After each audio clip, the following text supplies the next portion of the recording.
my RPA developer salary. These are my payslips here.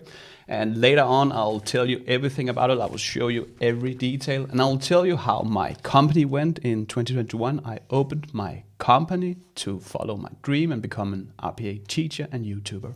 And while I changed the view here, I can introduce my guest up here in the corner. You see Ollie Sulley. Hey, Ollie. You need to unmute yourself, Ollie. Hi, Hannes. Yeah. Ollie, a quick introduction. We will get back to you, but can you tell us a bit about who you are? Sure. My name's Ollie Sulley. I'm a co-founder for EdgeTech Headhunters. We're a recruitment company who are focused pretty much exclusively within intelligent automation and RPA. Cool, Ollie. And you will help us optimizing our RPA developer salary. So if any of you viewers out there have a question for Ollie, he will answer that. For the first part of this, I will go through my finances, and then we can ask Ollie if we have any questions about our salaries. So, as I told you, I opened up my company and I prepared a presentation here on my homepage where we'll go through how much I earned in 2021. A little bit about my company. I opened my company because I wanted to follow my dream, not because I was dissatisfied with my job in Lessor. I liked it a lot. Great colleagues, and we worked together on a nice product. We created payroll and HR for HR software. And I did a lot of data migration there with RPA UiPath especially. I decided to found my own company in 2021. And I was really, really excited to do this because now I could spend the time like I wanted. I could take days off with my family. I could work on the things that I found exciting, like education, creating these education videos that I wanted. I could create content for social media, LinkedIn and YouTube.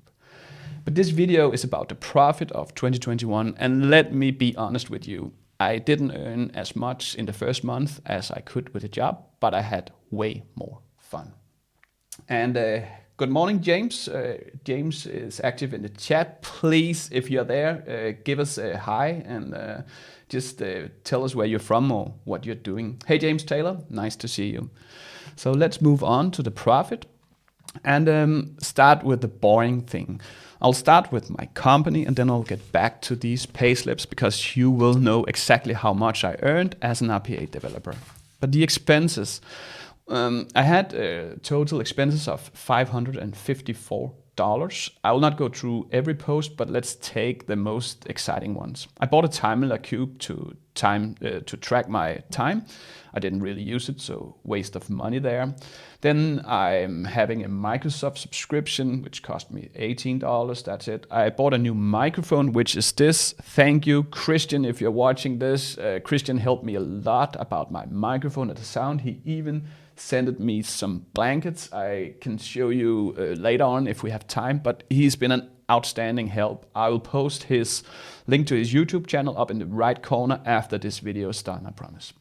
And then I bought some Christmas presents. So half of my expenses, that was Christmas presents for my Discord moderators. I have a Discord where we solve RPA problems. You can also find a link in the description for that. But I decided to buy a Christmas present, not a really big one, but I bought books, Amazon gift cards for the moderators, which were really nice to just give them a little. It's not what they actually deserved, but it was a little bit big gift, which was nice that I could give them that. Now, the exciting part, the income. Wow, there's a lot of people attending here. Jaron, Judah, Sunil, Mupumi, James, Nas, William, Tanya, Prakash, Joseph, Cancel, Ollie. Ollie, oh, he's here. And then let's go to my income because that will probably be a bit more exciting for you. So I have two legs in my business. I have my consulting part and then I have my YouTube part where I create videos. The consulting part was quite good, or actually great. I sold content or courses to O'Reilly, who I did a Power Automate live session for. Then I had engaged with Boundaryless, Eric Gillette. He surprised me. I was just going to do a video with him and then he ordered hours from me. And then there was other, which is kind of secret, not that I don't want to show it, but the client especially asked me not to mention them. So we'll respect that. But $5,000, that was my consulting income in December 2021. So a nice start, not at my target, but it was okay. And let's go on to the AdSense. It was actually lower than in November, and that was a good reason for that. I grade these ones out because that was actually before my company started. But in December, I earned $1,082 on AdSense. And the reason why it was a lot lower than November, it was because of Christmas and New Year. A lot of you viewers, you watch my videos when you have problem or you want to learn something, and people just don't have problems with RPA in the Christmas, they have holidays. So that was a good reason for that. Finally, let's sum it up. And hello, all people, Sweeta, Tommy, Andrew, Ramesh. It's so nice that you're here with me. And then to sum it up, because we now have my expenses up here, which were $554. We have my income here, which was $5,000 and a little under $1,100. So the profit of my first month with this RPA company, that was $5,528.34. It was great. It was a great first month. My goal to make this worth it, because I have a lot of risk with it. I don't get paid for sickness. I don't get paid for vacations, anything. I will say that I need a profit of around $10,000. So we have a little bit of work to do, and you guys are helping me. If you give this video a thumbs up, if you find it interesting, you're helping me a lot, because then the reach of this video will actually go out to more people, and I will earn a bit more in AdSense. So if you like this video, please give it a thumbs up. That will really help me a lot. That was my profit, and to see it a little bit in perspective, this was October, this was November, and now I could add the consulting part of my business, which actually skyrocketed my profit up to around 5,500. Now the moment that you're all waiting for, because I want to share my payslip from my RPA developer job in Lessor. I have it here. I read out all the private parts or things about the company that I wasn't sure that I could actually show you. This is my salary slip as the last one I had in, that's my November salary, and I got this paid out in the 1st of December. Let me show you. So if we're trying to walk this through, this is in Danish, you will have a hard time understanding, but my ground salary, that is my gross pay, that was 47,250. And I actually, here in my salary, I actually have it here. So I earned $8,213 per month, or 98,556 yearly. So my English was a little bit broken there. And if we scroll a little bit down, we can see that my raw pay, that was the part that you saw, that was 7,203 per month. I have a pension that was 10%, which was great, and that was 720. And finally, I have some other benefits. Lessor was really a really nice place to be at. We got a lot of bonuses, presents, and stuff like that. And I actually think I forgot to add something here. I think you can have that around $400 per month, but I'm not really sure. But it was quite a lot. So a nice pay of just a little bit less than $100,000 per year. And if we go to this one here, it's nonsense to you if you don't speak Danish. But here you have my salary. Here you have my pension, which was 10% of the salary. This is in Danish kroner, so it's around, it's a little bit less than in US dollars. And then I got like, because we pay a lot of taxes in Denmark, which is fine. We have a great social care system. We don't pay for education or anything. So little about half of it, like 60%, I got paid out, and I got paid out 28,000. So that was my salary of 2021. I actually got a raise in late 2021 of 5% because they were happy with my job, with my work. So that was nice. And I have only nice things to say about Lessor. I'll even recommend you guys to, if you are a software developer, go there and look for a job because they will treat you really nice. And I've been away from the chat. And we have a lot of people here. We have also Harrison, we have James, Nina, Chiran, Arctic, and stuff like that. And I think it's time to bring in Ollie because I went through the finances a little bit quicker than last time because I thought I could leave room for you guys to actually ask me any questions. And if I just go a little bit down here, you can choose to, if you want to network with me, solve RPA problems, or just network with around 1,400 developers. I created my Discord, which you can actually see here. I know a lot of the Discord guys are here in the chat, so hey, people. And then finally, you can find my previous status video by subscribing to my channel or click the video here. That's it. That's my finances. Let's bring in Ollie. Hello, Ollie. Are you still here? Yeah, still here. How are you? Nice to see you. Ollie, we have some questions, and I have some questions for you. I will enlarging your picture so people can actually see you. And first of all, do you think I could have done anything in my previous job to optimize my salary? Is there anything? Yeah, if you are in a job, what can you do to actually get a raise or?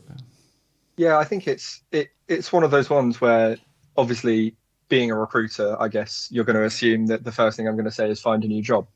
And I don't think that's necessarily true, but it is the state, I think, of the market at the moment where if you are looking to maximize your salary the most, the way you're going to do it is probably by moving job. And I think a lot of the time companies are taking people for probably over market rates and this sort of thing because there is such a lack of talent within the market.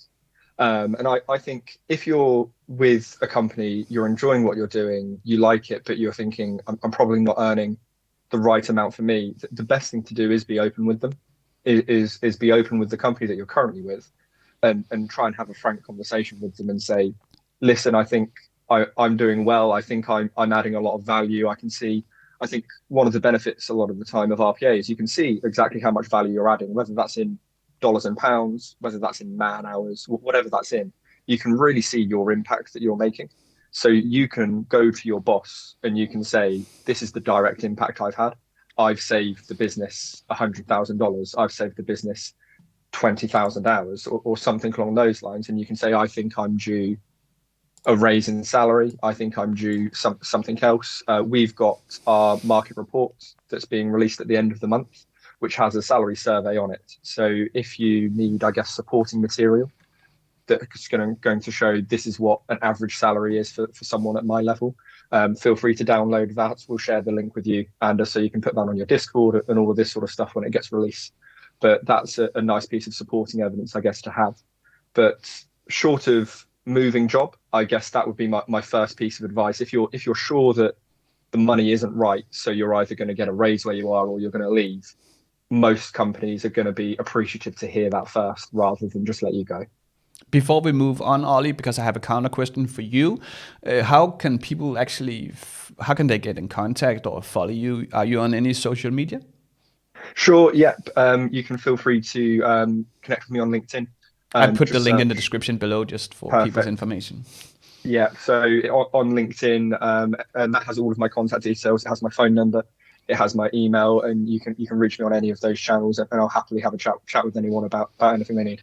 Cool. And what you said that we can change job if we wanted a raise. Do you think it was possible? What do you think about my rate? I know it's probably difficult for you to say something around the market rate in Denmark, but you think $100,000, is that above or below market rate? I think it's about right, I'd say, because obviously, as you say, you're contracting. So with contracting, you have to factor a lot more costs in and this sort of stuff. Well, to be honest, this was actually I wasn't contracting. I was an employee when you were permanently employed. Yeah, I'd say that's it's good. It's a good salary for your experience. I wouldn't say it's sort of way overpaid or anything like that. I'd say it's the higher end. Yeah. But obviously, you're an experienced guy. You know what you're doing. So I think it's definitely it's a good salary. But I can understand how when you get to that level, I don't think there's a lot of upward movement within permanent developer roles, unless you wanted to move into a different sort of role or something along those lines. I only really think the next step is, as you say, to move into contracting or something along those lines where you can maybe maximize it by doing a few different things. Cool, Ollie. And let me state again, that was a really nice place to be. So I find that I was highly overpaid because it was so nice to be there. So, and let's take on some questions because I can see we have a lot of questions. Thank you, people. Just keep them coming in the chat and let me know if you're having a good time. That really helps this channel. So Arctic Amplification, thanks for the question. He asks, do RPA developers earn more or less than programming language developers? I guess it's hard to say specifically straight away. Obviously, programming languages can be so broad, but I guess if you're looking at those specific standard ones that we'd expect, .NET, C#, and anything like that, Java, JavaScript, I think they do, especially at the start. When we release a market report every year, and with that we have a salary survey.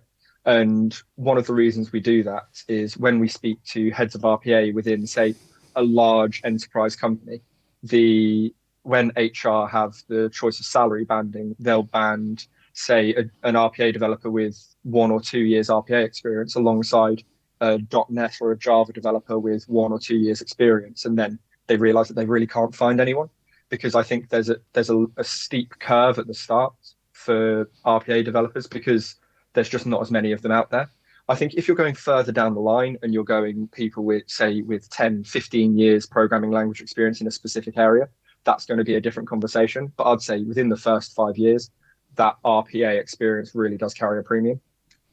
Cool. And we have, I have a lot of my viewers, they are actively looking for their first RPA developer job. Would you say that, how can they optimize for getting the best salary for their like entry level job? I know you can argue that you should just get the job and then think about salary afterward, but if you want to optimize towards that, what should you do? Sure. And I think there's two sides to it. It's if you've already decided what RPA you're wanting to use, say you want to use UiPath specifically, and that's get as much certifications as you can, and whether that's sort of just strictly within the UiPath RPA, or whether that's with their broader hyper automation suite, so the process gold types of things and that sort of stuff, so that you've got more of a breadth of experience rather than just that niche RPA. That would probably be my suggestion. And then also make sure that you're doing stuff in your own time. Make sure that you're building those automations yourself as a hobby, so that when you walk in, you pretty much already know what you're doing. You can show them what you've already done. You've got examples of how you've automated things in your house, how you've automated things for friends' businesses or anything like that, to really show that you're not going to be sort of starting from sort of crawling, but you've got that experience. You can have a running start. And let me just pinpoint what you said here. You said that certifications. Can you recommend us some specific certification that we should take? Because I'm actually taking certification with my viewers, so maybe you could tell us what we should do next.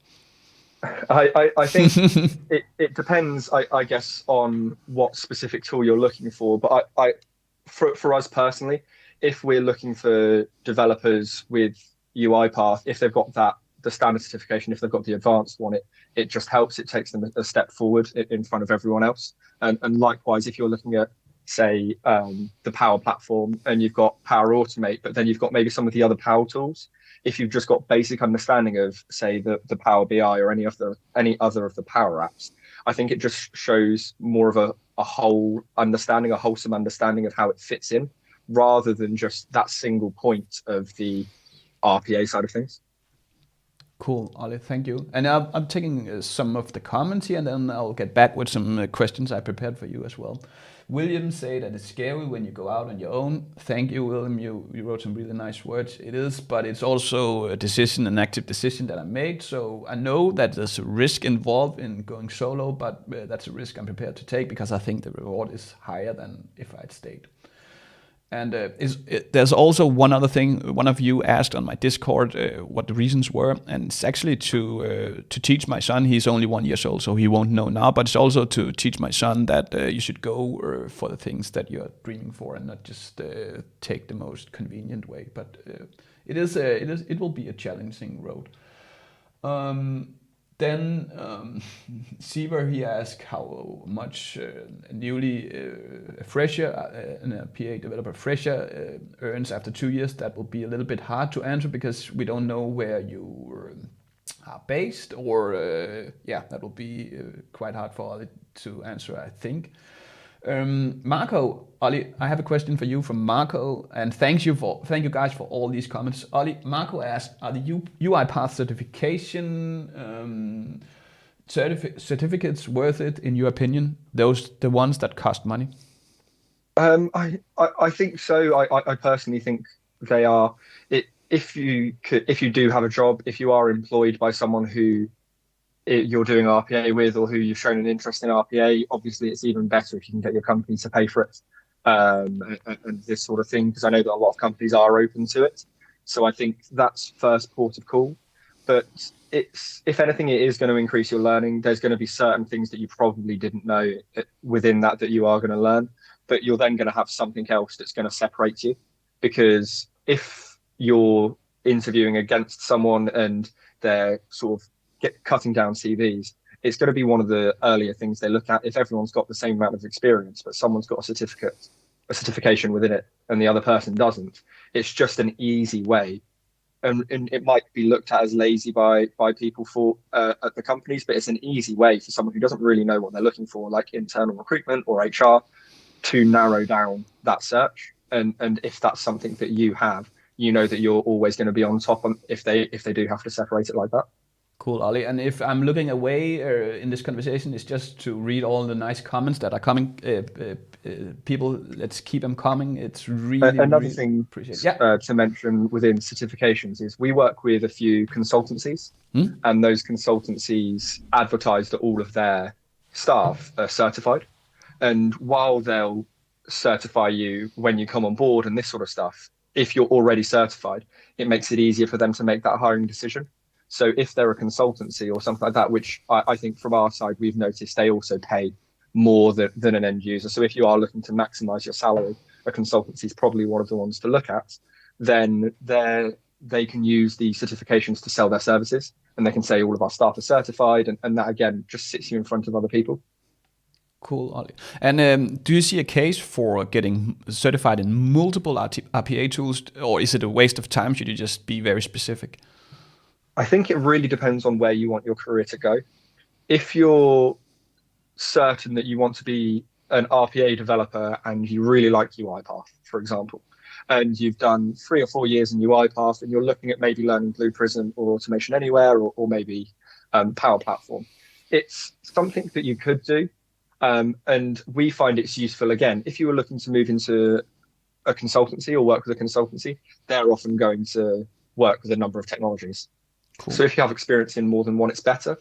Or if you're looking to take a step up and take a step maybe away from the hands-on to be a head of RPA or consulting or something along those lines, then to have experience and knowledge of more than one is really helpful, because if you have to set up an RPA practice somewhere or something like that, if you only have a really good knowledge of one and nothing else, then you're not really going to be able to properly compare them or recommend them for clients or anything like that. So I think if you're dead set that you want to be the best UiPath developer there ever was, you might not need to pick up some of the other stuff. But I think in this current market as well, who knows what's going to happen in 2 years or 3 years?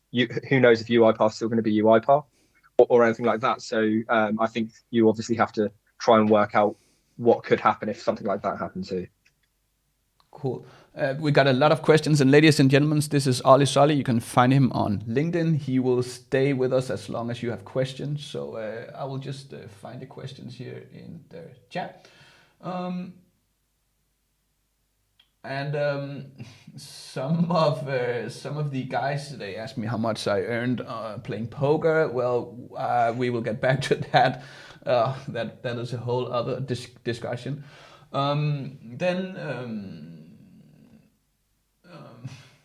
we scroll a little bit down, a lot of Sadat, he say, thank you for my videos. Thank you, Sadat, too. So here, Sunil, he asked, maybe that you could actually help me. He says, what strategy he asked me what strategy I follow to promote my company and find clients. I can tell you that, and maybe you have some addition to make here, Ollie. I do YouTube videos as a portfolio. People can see what I can solve the problems, and they contact me. I also do social media content, which I will get paid. I'm getting paid for a bit. I'll state that when I do. So that's how I earn money. I don't really use an agency. Maybe Ollie will be a little bit disappointing hearing that because he's actually the middleman. But do you think I can optimize my earnings here, Ollie? Yeah, I think it's as you say. If you're growing it and you're using AdSense and this sort of stuff, and I guess you're growing your YouTube audience too. So that's always great for the ads and this sort of stuff. But I think it's from our side, we find that our best audience is LinkedIn, for especially for contracting, for people who are looking for experience. So I know you're quite active on that and this sort of stuff, but what we do, as I mentioned earlier, is we're releasing our market reports. We try to release white papers every quarter and this sort of stuff to try and add value, like you do on your YouTube videos, but I guess just in a different format, so right, that people can understand stuff, take it home, share it with their colleagues and their company, just to get the name around. Wait. Where can we find those reports? So they'll be on our website or pinned within my LinkedIn profile and the company's LinkedIn profile. As mentioned, our newest salary survey market report for last year is being released at the end of this month. So I'll share those links with you as soon as that comes out. Cool. And service to the viewers, that's really nice. If you want to get updated about the industry, you can use that in your RPA developer job. I personally read them and read the other reports as well. So that's a recommendation from me. Now let's get to a more specific question. That's from Niklas. He or she says, I'm from finance and accounting domain, but have keen interest to learn automation. Which one would be better for someone who don't have much experience with technology? Power Automate or UiPath? I don't know from your side how you feel, but I think that Power Automate is probably more straightforward. I guess it's also, if you're looking to bring it into a company, it's a lot cheaper. If your company runs on Microsoft, which most do, it means it integrates fairly simply as well, and this sort of stuff. I think as a first step, I think it's a really sound first step for people to take, where they're not going to be overwhelmed or anything like this. Cool. And let me show you. I'm having my son's iPad here where I have the questions. I think I'll move it a little bit closer because it's quite hard to see. So I'll take on the question. I should buy another screen. I have it over here, but we'll take it from here. So then TV, he says that he's an RPA consultant. And I know some of these questions are a bit outside of your domain, Ollie, so just say if you think you're... No, happy to help out. He is an RPA consultant. How important is it for my sales teams to learn this tech side programming? And I think you can see it as he's in the tech and then the business part of the company. And should they learn something about programming there? Obviously, without knowing the sales setup of the company, it's not as easy for me to discuss as to whether they have sort of a pre-sales team or a technical team that might do some of the technical aspects.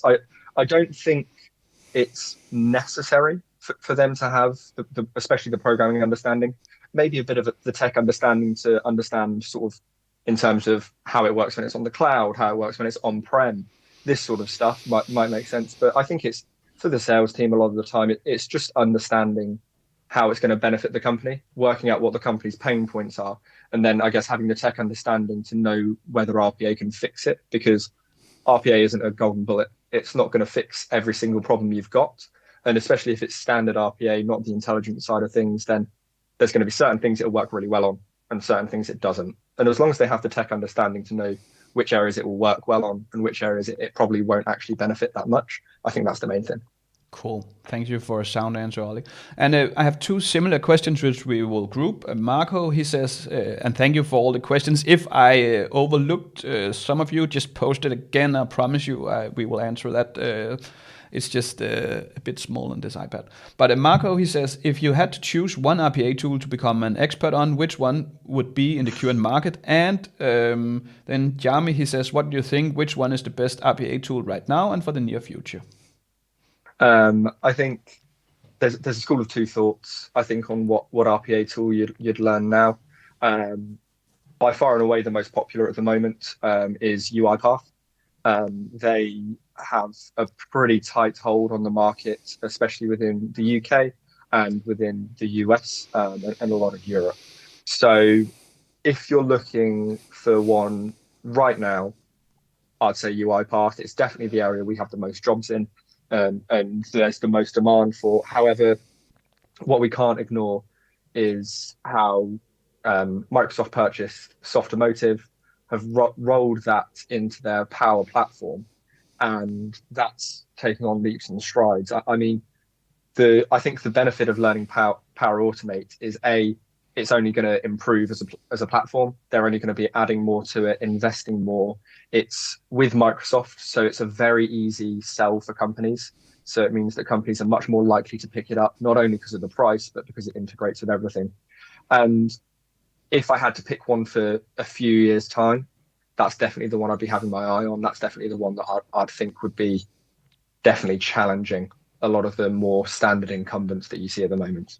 Cool, Ollie, thank you. And I have a personal question for you, because I started up my company here where I create content, mainly educational content. And as I told you, there was a risk that it all goes south and I cannot make it.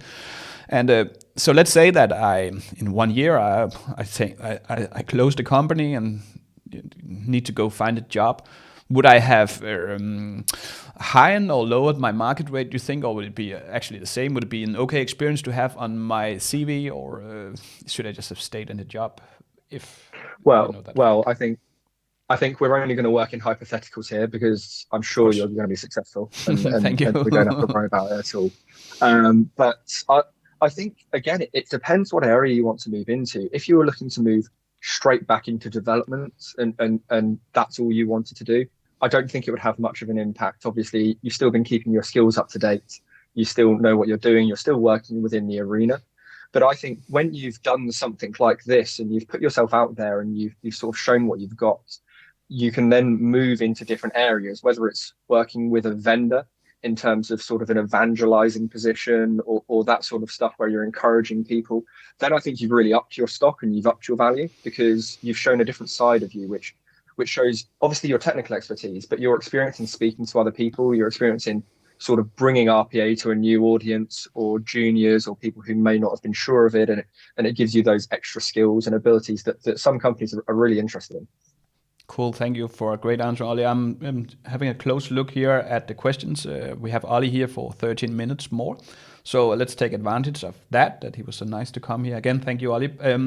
Tommy Gulbeck, hey Tommy, he says that how about Blue Prism? Was a leader 3 years ago when we personally licensed to it, and I think you mean what happened to them. And when I talked to your colleague in the video, Harrison, in a video like 1.5 years ago, he actually mentioned Blue Prism as one of the leaders as well that we should pay close attention to as a developer.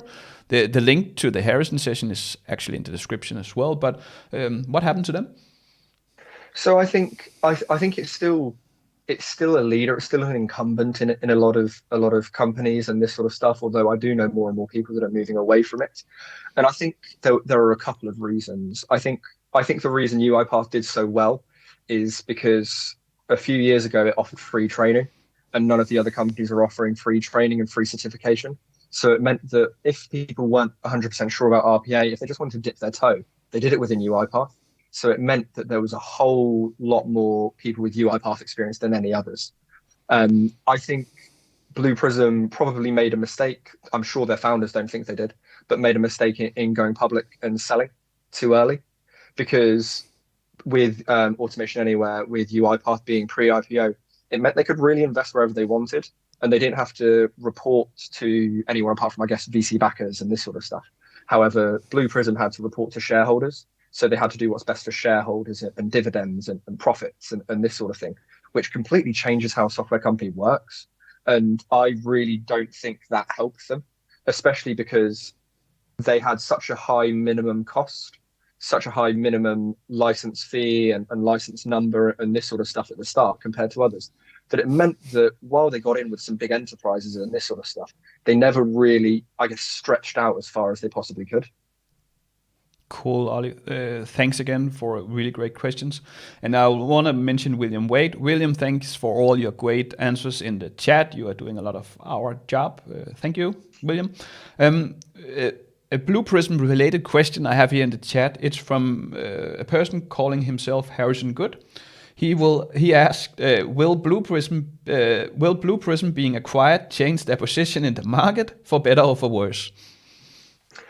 I think it's always hard to tell. I don't, unfortunately, have a crystal ball with me, but I think it depends how they manage their staff. I know that there's a few staff that are unsettled, that are worried about the acquisition and this sort of stuff. And if they have a big talent drain and then they lose some of their good people, then it's definitely not going to be a good thing.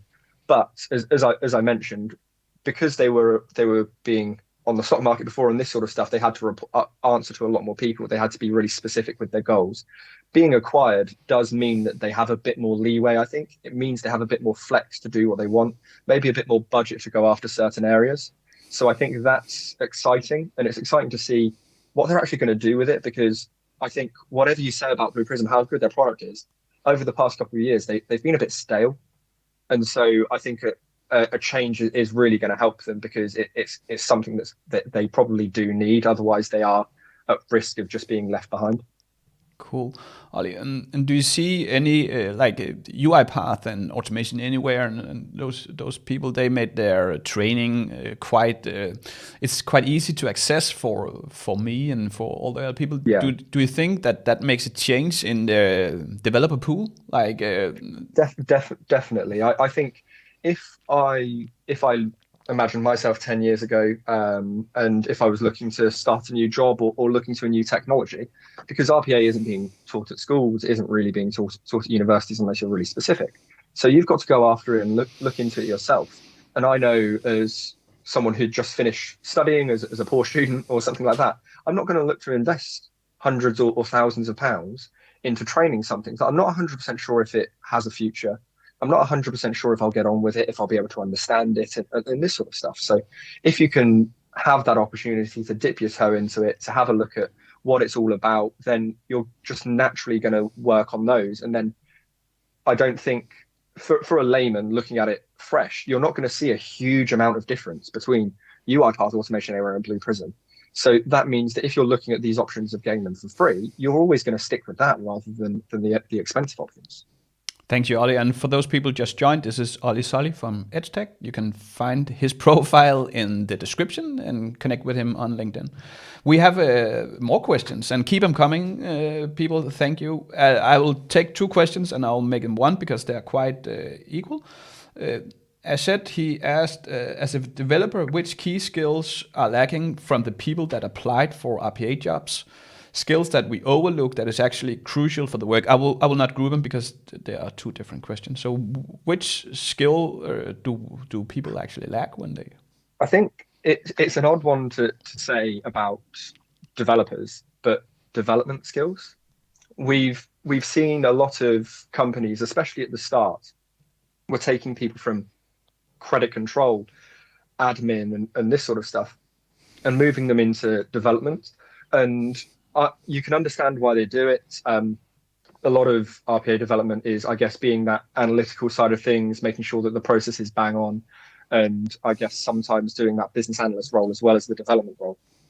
And while that works with a drag and drop, plug and play solution, the issue comes when that stops working and when you have to dig into a back end or something like that. And we've seen it where there might be a team of 4 or 5 RPA developers, but only one of them has actual development skills, those .NET development experience or something like that. So then if something goes wrong, everything gets pushed to them, and that can cause a backlog in maintenance. It can cause a backlog in developing new processes and this sort of thing. And if everyone had those experiences and those skills, then I think it would make a team run a lot smoother. So one overlooked skill is programming. You heard it from Ollie Sulley. Marco B, he says, what supplementary knowledge is well considered when looking for RPA developers? You answered that anyway. Could you just give us 3 things that we should get knowledge in? Programming. Sorry. Yeah, programming. I think also it's not a normal development job. It's not you're sat here and you've been told you've got to do all of this, you've got to write the code, look through it, and then you're done. Because it's one of those situations where you've got to check in. You've got to check in with other teams. You've got to check in with different areas. So you have to understand what their problem is and how you can fix it. And a lot of the time you've got to do that analysis yourself. So I think those analysis skills are really important. And then that communication as well. Because I think RPA development is much more of a communicative development role than maybe some other development roles where you're sat in an IT office not speaking to anyone else, because you've got to make sure that the programming is right, the programming works, and if they've got any changes or anything like that, understand what they are, how they do it, convert it to, I guess, technical side of things, and then do that. Cool. Thank you for some great answers. Mayur, he says, he asks, and thank you again for all these questions. It's amazing that you guys want to participate in this. Do you think QA/software tester person will have a good career in RPA as RPA developer manager, etc.? I think they can do. Obviously, it depends on your personality and your experience, but RPA development has to be so specific. You can't miss anything out and this sort of stuff. So if you've got that experience of QA and testing, you have that attention to detail already, and you've got to do everything in a really specific way, in a specific journey, which is similar to that RPA development. So I think it's something that they definitely could have good experience within. Yeah. Thanks a lot, Ollie. If you guys have the final questions for Ollie, place them in the chat.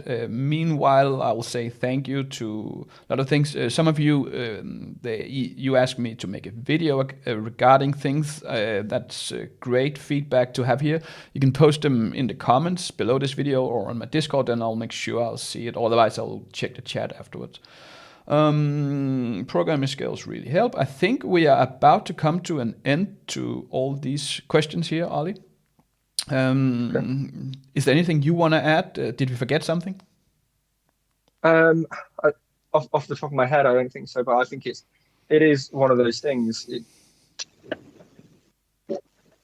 You've got to make sure that you've got a breadth of experience. If you are looking for a new job, to have worked within a couple of different verticals, a couple of different areas, knowing those different things would really help. If you're looking to move into contracting, that's going to be really necessary.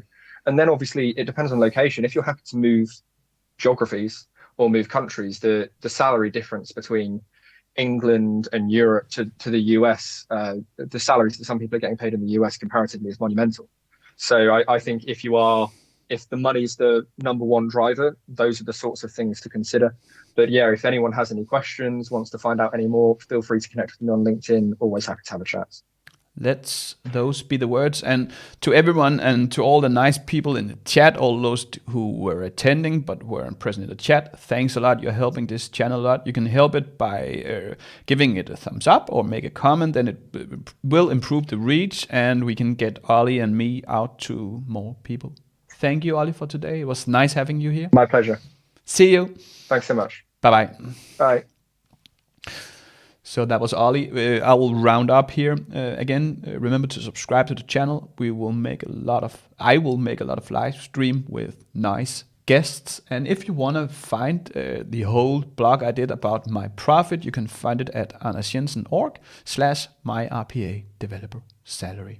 And here there will also be a link for the Discord, as I mentioned, which you can join. It's totally free. We network and talk around RPA. We solve different problems. I can show it to you actually because we have some time. So what Discord is all about is networking and solving problems. So this is my Discord, and you can see Harrison, he joins, and a few of you have just joined here. We will have, what you want to do is to accept the rules when you come in. You can see them here. It's quite just that you behave well and have a nice time. Then you can read here how you get started. If you want to access to these specific help channel, like the general help, Appian help, AutoHotkey, or whatever your tool is, UiPath, we can add more if you're interested in that, or just post them in general. Then you should go up to set your role and just react to this emoji here. That will give you access down here. I'll be present especially in the UiPath help category and the Power Automate help category and the general. But we have, for example, in Power Automate, we have Agnius, we have Neonova, we have a lot of people that actually can solve your problems. So that's it for now. The link to this Discord, that's in the description below. Thanks for attending. Bye-bye.